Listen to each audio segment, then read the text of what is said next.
Hello and welcome to another eLearning session, this time as part of our Rheumatology module inspired by the campaign Don't Delay. With us today we have Dr. Cecilia Mercieca, consultant rheumatologist at Mater Dei Hospital, who will be speaking to us about juvenile idiopathic arthritis. Thank you, Dr. Mercieca, for being with us here today. And on to my very first question, what are the learning objectives of today's session? Thank you. We will be discussing diagnosis and management of juvenile idiopathic arthritis and the different clinical patterns, when to refer and how to make use of appropriate investigations appropriately, and special considerations when treating children and young adults. And in fact, on to my first question related to the topic now. How would you define juvenile idiopathic arthritis? Juvenile idiopathic arthritis is a chronic inflammatory arthritis which persists beyond 6 weeks, and there is no other cause, and in children under 16 years of age. It is a rare condition, about 1 in 1,000.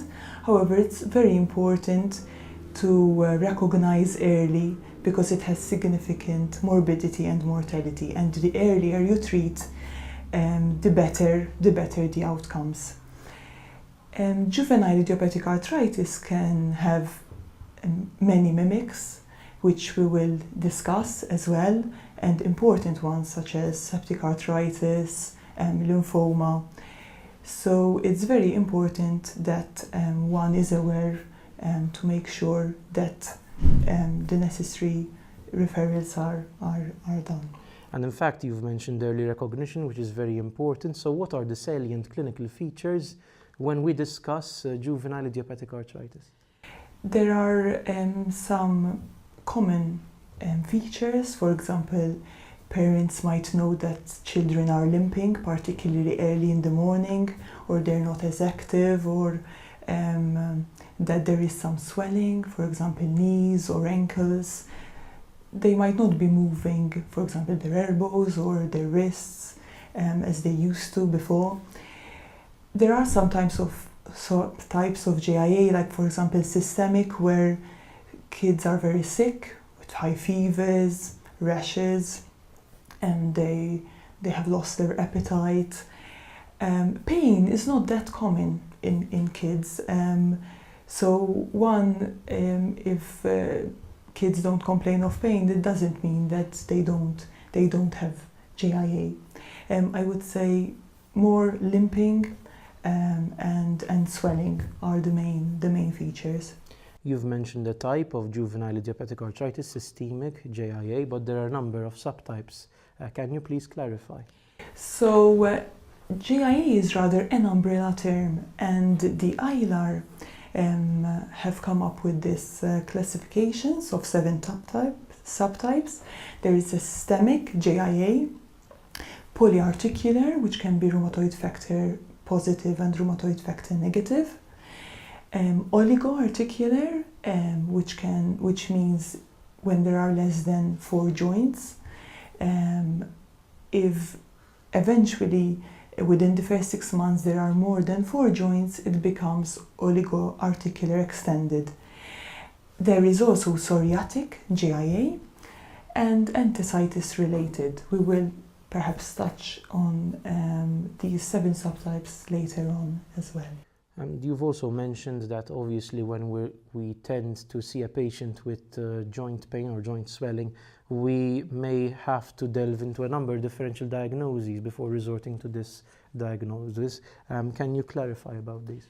Okay, so children may present with 1 inflamed joint, multiple inflamed joint, or as I said, with more extra-articular features, for example, rashes, fever.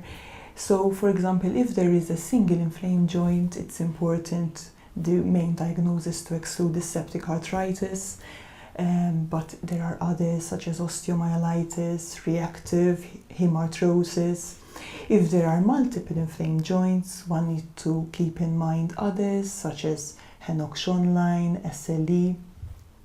If there are systemic features, again, malignancy, infection, autoinflammatory conditions, just to bear in mind that there are other differential diagnoses.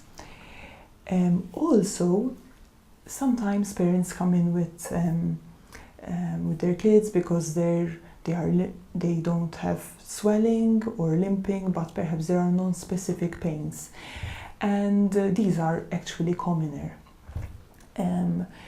One has to keep in mind of, for example, hypermobility and growing pains. If it's localized to the hip, for example, one needs to think about pertes or slipped upper femoral epiphysis. So there are other things that one needs to keep in mind. What about the normal variations of JIA?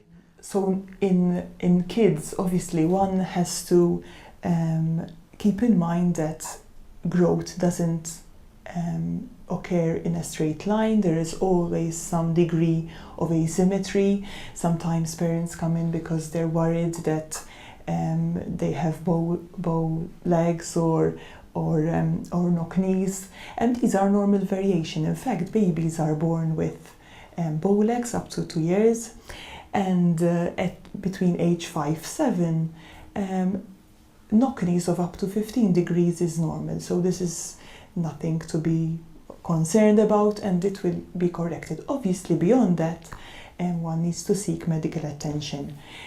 In the context of JIA, if you have uncontrolled inflammation, it can lead to knock knees. So again, one has to know what is normal, what is not. Also, most kids are flat-footed, and however, up till age of 10, this is acceptable. Beyond that, one may need correction with insoles, for example, because it may lead to back pain or non-specific aches and pains. So again, one needs to get used to examining kids to know what is normal, because again, even when it comes to hypermobility, there is a spectrum. It's not, some kids are more flexible than others, and the younger they are, the more flexible they are, of course. And obviously, as you rightly mentioned, examination is paramount. And what are the main physical signs which one should look for? One needs to be very observant, the way kids walk, their posture, even while they're playing, while they're undressing, to see if there is any limited joint movement, any swelling, any rashes. One has to be patient with kids and do it more in a playful manner. There is a pediatric gauze screening tool which is freely available online. I would recommend it. It's equivalent to the adult gauze, but it's a quick screening tool which addresses the musculoskeletal system. One should palpate for swelling, warmth. One should assess active and passive movement, and always compare when there are two joints. For deep joints, for example the hip, then we have to rely on imaging such as ultrasound, and for example MRI if you're suspecting a sacroiliitis or back inflammation. You've mentioned a number of subtypes of JIA, and obviously I understand that it may be too complex from a non-specialist perspective to appreciate them. However, maybe you can outline the differences and similarities of the most common subtypes of JIA. Okay, so the most severe would be the systemic, which accounts for about 15%. And however, nowadays we have very good treatment, luckily. So these kids would be very sick. They would normally present with fever, and usually they would have had antibiotics. They would have had investigations to exclude things like malignancy. Systemic JIA is characterized by high daily fevers, and it doesn't usually respond to antipyretics, and typically there is this evanescent rash. With the advent of anti-IL-1 and anti-IL-6, these are rather new biologic drugs, they have been very, very helpful, because they're are very good at controlling the illness. There are other types, as we said. The oligoarticular is the most common. It usually tends to affect preschool girls, but it can occur at any point. That it tends to affect the knees and the ankles, wrists, and also temporomandibular joints. And this is something that you have to look for any mouth deviation, and it's very important to treat early, because if you don't treat, you can have lifelong problems, macrognathia, dental problems. Another uveitis is also very strongly associated with oligoarticular GIA, saying that all kids need to be screened for uveitis because this is asymptomatic, and when it's symptomatic, it's usually pretty advanced and more difficult to treat. So all our kids with GIA are treated, are screened. There is polyarticular GIA, where several joints are involved. Luckily nowadays, again, we have TNF inhibitors and other type of biologics which have greatly improved the outcome. We can also see psoriatic GIA. Kids usually have a family history. The arthritis tends to precede the rash of psoriasis, and there is often dactylitis, what is commonly known as sausage finger or sausage toes. That would suggest psoriatic arthritis. And lastly, enthesitis related, it tends to occur in boys, older boys, and there can be associated back pain and tendinitis as well. Earlier on, when we were commenting on examination and the physical signs, you've mentioned that imaging is obviously important. Now, imaging is obviously part of the investigative process. If we're suspecting GIA, what investigations are available for us? There is a common misconception that one needs to have a positive ANA, antinuclear antibody, or a rheumatoid factor. GIA is a clinical diagnosis, and when someone experience, the clinical pattern is pretty obvious. But one has to keep in mind that from a GP, for example, perspective, GIA is rare, so you would come across one every few years, it's not a daily. However, if there is a suspicion, I think it's important to refer to a pediatrician, to a rheumatologist. Once we make the diagnosis, we tend to do blood investigations like kidney, liver, accused face response. For example, in systemic, we tend to check the ferritin, mainly because we'll be giving medication to assess for any organ involvement and to subclassify. ANA and rheumatoid factor help to subclassify GIA, not to confirm the diagnosis. As regards imaging, ultrasound is very helpful, as I said, for hip, but we also use it for knees, sometimes hands and feet. So it's a useful tool, and there's no radiation, of course. So with kids, it's very safe. With regards to management? So management, most patients would already have had some kind of anti-inflammatories, but that is not enough, of course.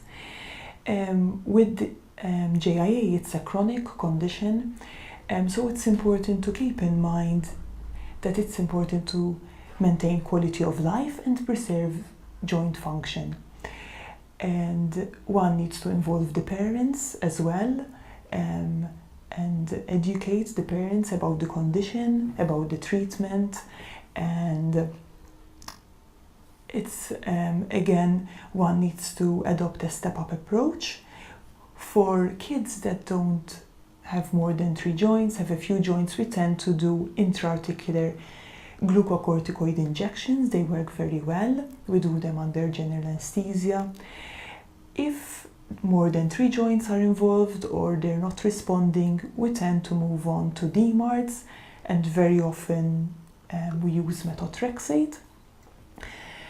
And above that, nowadays we're fortunate to have biologics which have completely changed the prognosis. I would say at this day and age, prognosis has greatly improved. But one needs to monitor these kids, address not just the medical side, but also get help from physios, OT, psychologists. As I said, they need screening for uveitis.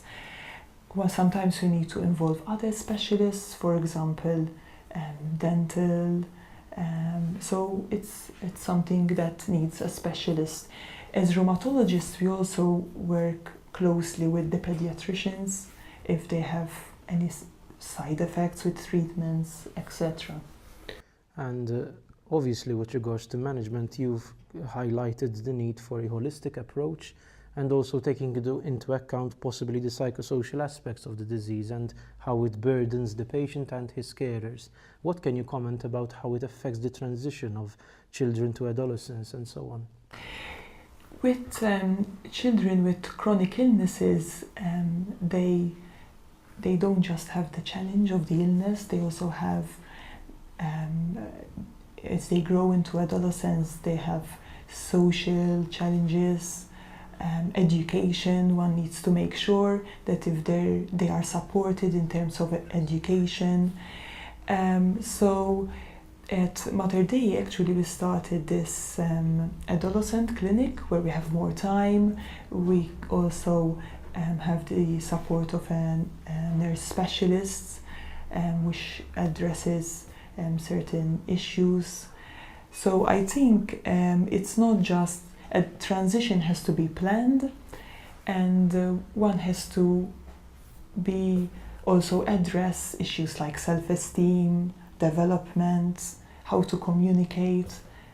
So it's a challenging time, and it's important because if the disease is not well controlled, this will have lifelong consequences. So it's a critical time. And that being said, I understand it's not just the hindrance, the detriment to the quality of life, but even potential complications may affect the patient and his carers. Of the main complications you mentioned, uveitis. Are there any more which you wish to elaborate on? There are other complications, such as I said, dental, if TMJ inflammation is not addressed. With systemic, there is a rare but important condition called macrophage activation syndrome that can present with DIC, hepatosplenomegaly. Kids are very sick, but it's something. Some patients are on an immunosuppressant, so any infection has to be taken seriously. Biologics will have to be stopped, and any infections treated aggressively. We do educate the kids and parents about this, but it's always something that one have to keep in mind. Osteoporosis, we might not think, but in these kids, if we're using glucocorticoids, it's something that we have to be vigilant about. Growth, we have to make sure that if the illness is not controlled, this can suppress growth. So that there are other issues, as you said, that needs to be addressed. For our final comment, your take-home message when dealing with JIA, even from a primary care perspective, what is the take-home message? JIA is a rare condition, however, it has significant morbidity and mortality, and the sooner we see these kids, the faster we can start treatment. So if there is any suspicions, please do refer to pediatrician, rheumatologists. We work closely with the pediatricians, and we're lucky to have good medication nowadays, so which needs to be under specialist care. However, I think overall treatment has improved greatly for these patients and their families. Thank you, Dr. Mercieca, for your time. I hope that through this e-learning session we have managed to further your knowledge on juvenile idiopathic arthritis as part of our rheumatology module inspired by the EULAR Don't Delay campaign. May I encourage you to complete this e-learning experience by doing the adjoining multiple choice questionnaire. Thank you.